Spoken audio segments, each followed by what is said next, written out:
United interfaith ফাউন্ডেশনের তরফ থেকে ৭৭তম সাধারণতন্ত্র দিবস পালিত হল পার্ক স্ট্রিটের আর্চ বিশপ হাউসে। সংবিধানে যে সাম্প্রদায়িক সম্প্রীতির কথা বলা আছে তা অটুট রাখতে জোরদার সওয়াল করা হয় উইথ দ্য রিপাবলিকের তরফ থেকে। অনুষ্ঠানে ছিলেন archbishop reverend Elias Frank, রাজ্য মাইনরিটি কমিশনের chairman Ahmed Hasan Imran, united interfaith ফাউন্ডেশনের সাধারণ সম্পাদক সতনাম সিং আলুওয়ালিয়া, রাজ্য মাইনরিটি কমিশনের সদস্য জামাল আহমেদ, কারি আলতাফুর রহমান, মাওলানা সৈয়দ জাকির হোসেন রিজভী, এডওয়ার্ড জিমি, দিবাকর চৈতন্য, স্বামী দেবব্রতনন্দ। আজ সাধারণতন্ত্র দিবসে দেশের ঐক্য, সংহতি ও সম্প্রীতি বজায় রাখার আহ্বান জানানো হয়। ইউনাইটেড ইন্টারফেথ ফাউন্ডেশনের সভাপতি বলেন, দেশের জন্যই লড়াই করতে হবে, একতা বজায় রাখতে হবে দেশের। সাম্প্রদায়িক সম্প্রীতি দেশের উন্নয়নের একমাত্র পথ।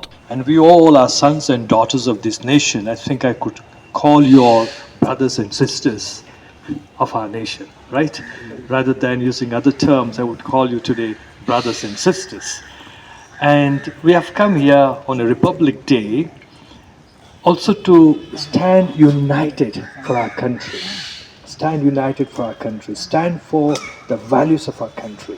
And I'm so happy that we have been able to organize this gathering. অনুষ্ঠানে ছিলেন রাজ্য মাইনরিটি কমিশনের চেয়ারম্যান আহমেদ হাসান ইমরান। তিনি বলেন, বাংলায় মুখ্যমন্ত্রী মমতা বন্দ্যোপাধ্যায়ের নেতৃত্বে সাম্প্রদায়িক সম্প্রীতি বজায় রয়েছে। আমাদের একসঙ্গে কাজ করতে হবে জাতি, ধর্ম, বর্ণ নির্বিশেষে। That is also important. The India we knew, that India is no more.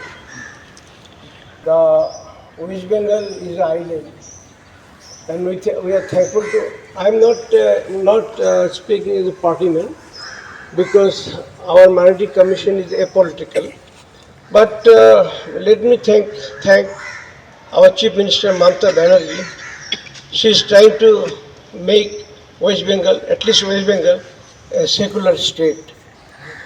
So we have to be together, both Muslims, Christians, Hindus, everyone, Sikh, everyone, and we have to build anew the India which our constitution's makers they visualized.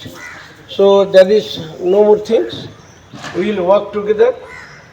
Our harm honge kamiya. অনুষ্ঠানে ছিলেন United interfaith ফাউন্ডেশনের সাধারণ সম্পাদক S Ahluwalia. তিনি বলেন, দেশের সংবিধান রক্ষার জন্য আমাদের লড়াই চালাতে হবে। हम लोग अपने अपने कामों में व्यस्त हो जाते हैं और हम लोग ये सोचते हैं कि जब तक मेरे ऊपर मुसीबत नहीं आए तब तक मैं उसको रिएक्ट ना करूं।